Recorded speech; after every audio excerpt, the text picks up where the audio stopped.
I come here today on behalf of the Diversity Committee and for Black History Month. Ms. Marva Archibald, somebody that I've known and worked with probably since I was a young kid. She asked me to come speak, and I told her I would. It's an honor to be in front of you guys today. I think one of the important things that brings me here is because I believe that school and education is important, and obviously you guys are here to better yourselves and get education. So me, myself, I grew up in Troy, Ohio. I went on to the University of Wisconsin where I played football, where I studied business administration, and I also studied educational administration. And I returned back here to Lincoln Community Center in Troy, Ohio. Anybody here been to the Lincoln Center? Got any Lincoln Center people? No? You've been there? Okay.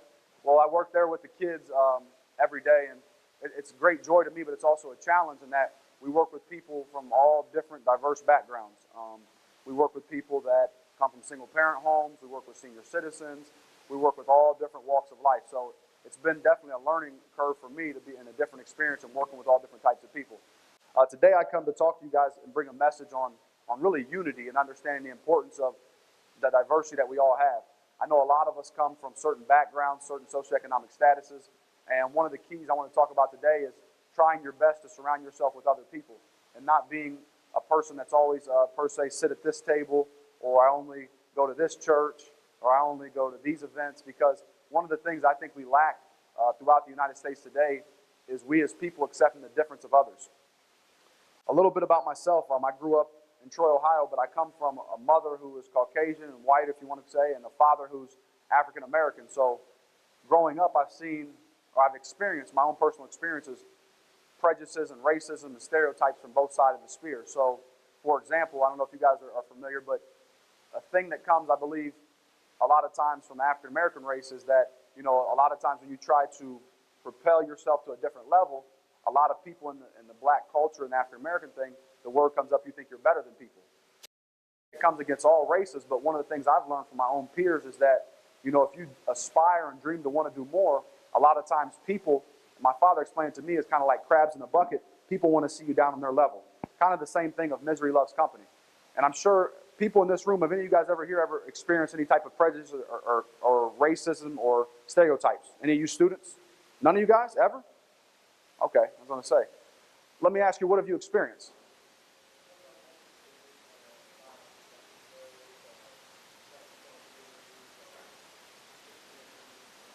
Right, so experiences based on your ethnicity. And these are things that have happened where, like in the school or in the class? High school. Around here? Okay. Who else? Anybody else want to share racism or anything they've seen in their life or experience? Well, I'll share with you myself. Myself, I have to be honest in that I experience it every day. I think sometimes there's things you call covert racism or you see overt racism, and sometimes they're not as open. Has anybody here ever traveled to the South? When I say the South, Mississippi, Alabama, Arkansas, have you guys traveled there, yes or no? You guys are allowed to talk. You have? Okay. In my opinion, based on my experiences, to talk to you a little about my heritage. So my family, my father comes from Macon County, Georgia. And the first time that I went down there to visit, I realized that things were very much so segregated, and that the African American or black population, we went to these gas stations, these restaurants, these stores, and that the white population went to the other stores. And I realized, and this is as recent as 2010, and I realized that in the North things are a lot different, but I believe that by default we assimilate ourselves into certain situations and we try to avoid it. Where in the South, in my opinion, things are clearly segregated. There's a line drawn of, okay, this is where blacks go to the store, these are their schools, these are where whites go to school, these are their stores. And I think one thing that's changed dramatically is that there's been an influx of a Latino population, not only throughout America, but in many small communities. And I believe, as you mentioned, we're dealing with a lot of kids that are coming up to work, their families are working in Tip City at Tip Top Cannery, at the Lincoln Community Center I'm speaking on, and a lot of the kids are the parents that work at Lafayette in Troy. You guys know where Lafayette is? No?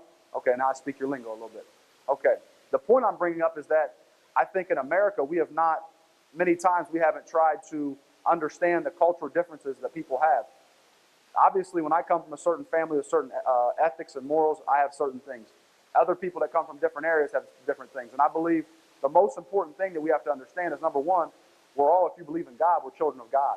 Not one of us is different, not one of us is better. But ultimately, too, as you move forward in life, you realize that maybe in one-time experience that you had with an African-American person, or say a Latino person or a Mexican person, you cannot allow that to shape your thoughts in your mind of those people. And many times through the media, I'm sure you guys have been watching the media through this presidential, I'll say jargon, if you will, and that I believe race is playing an important role, and people are being, through the media, the way things are being filtered, people are understanding what the media shows them. So if you watch Fox, Fox has one outlook. If you watch CNN, they have another outlook. I think that all that, in my opinion, is irrelevant. And I think that we must teach our children and our kids in the next generation to love people based on what they show you. And if people show you that they're liars and cheaters and thieves, well, then that's something that you base your life off of. But if people show you their real heart is genuine, then we as people should accept that. One thing that I've realized too, and going through college and playing football, is all of us do it. And I'll give you an example we had. We had 111 football players on my football team in Wisconsin.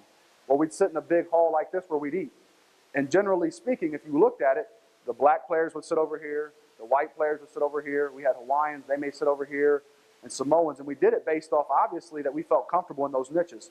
So one thing that was neat that our coach encouraged us to do was every day to sit at a different table. So therefore, I was able to interact with other people. I met kids that from Texas that had different outlook on life. I met kids that came from Hawaii and had never realistically been to America.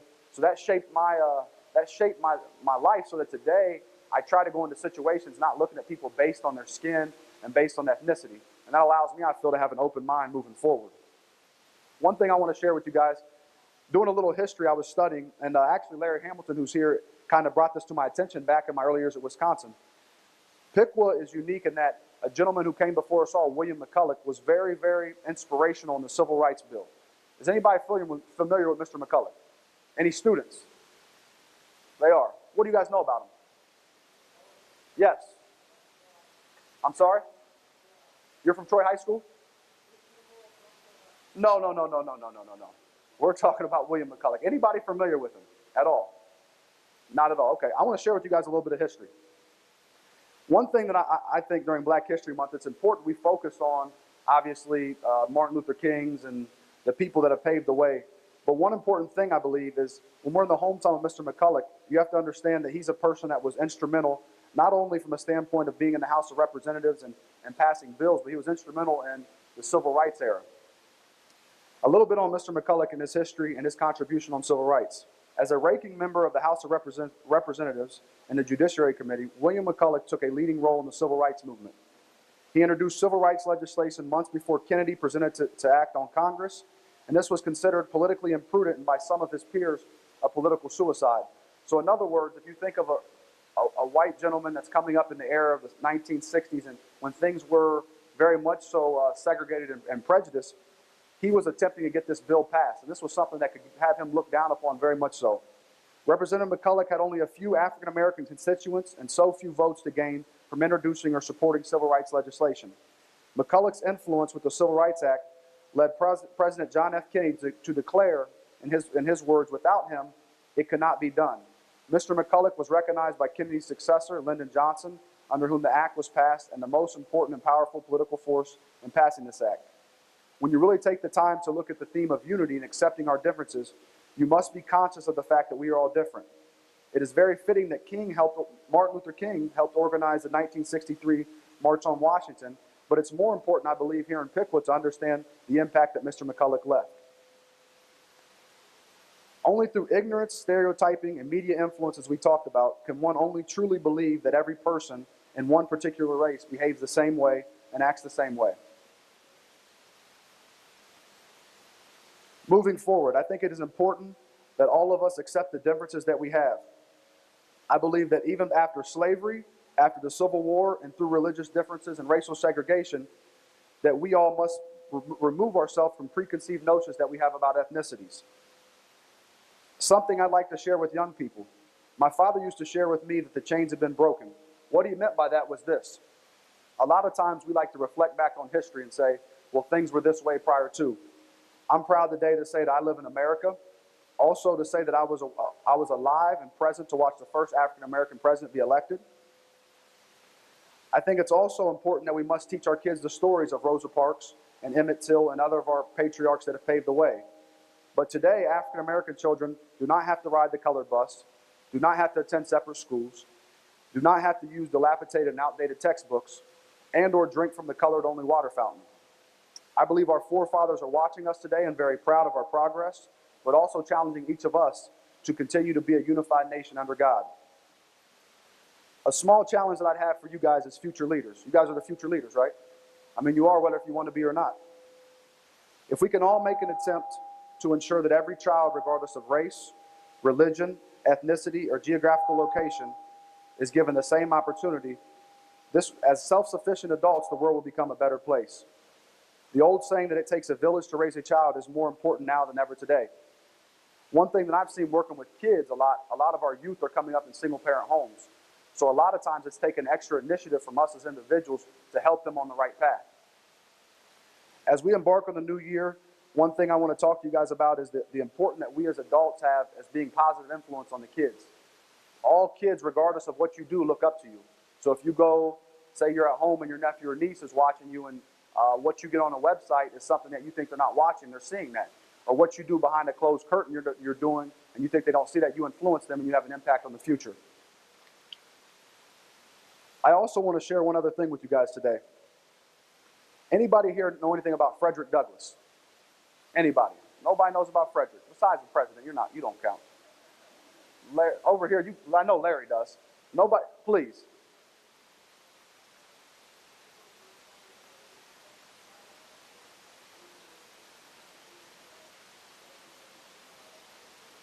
Absolutely. So I think that's a good start. So Frederick Douglass was born a slave, worked his way to a freed man, was obviously an abolitionist that we celebrate today. One thing I think is important about Frederick Douglass, and I compare it to a lot of our kids and people growing up today, Frederick Douglass was a person that grew up in a situation with all the odds against him. He grew up as a slave with his father. He found out later was actually his slave owner. He was able to break free, and not only did he break free, I'll share a little bit about him. He escaped to the North multiple times as a teenager, but was never successful. At the age of 20, Douglass finally escaped via the PWB train and arrived in Philadelphia. By that time, he had successfully already taught himself to read and write and had been successful in teaching over 40 slaves on his plantation the same. Why I share with you about Frederick Douglass is this. Frederick Douglass was a man that not only was very successful in terms of his profession, he was an advisor to at least 3 presidents, and he died with a net worth of over $300,000. He grew up without a father.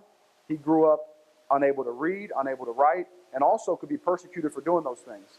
But he took the initiative to teach others, and not only himself, to learn to read and write, and became self-sufficient and was able to live a great life.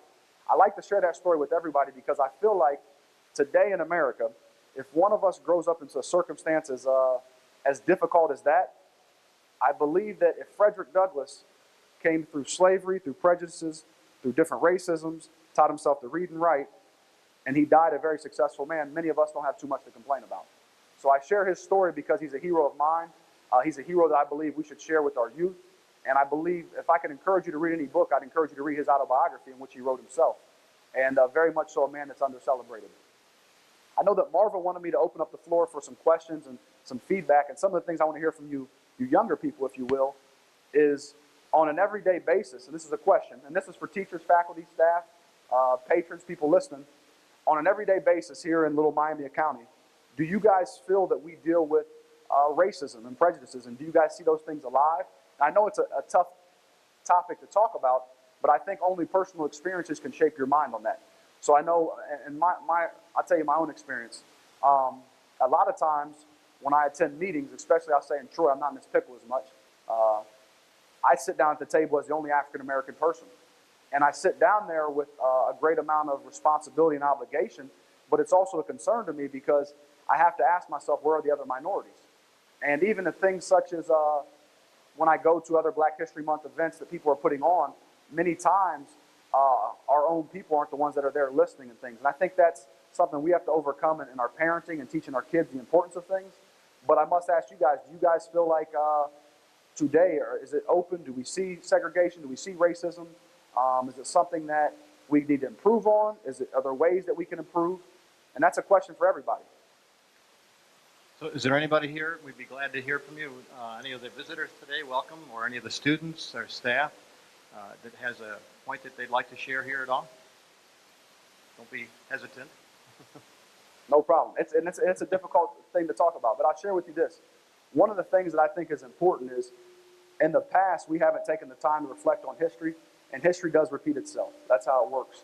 And I think that it's important that we must all educate ourselves on our United States history as well as our local history. So if there's anything you guys take from the day, I would encourage you to definitely do some research on William McCulloch. He's a man that not only stood for a lot, but was very courageous in his efforts.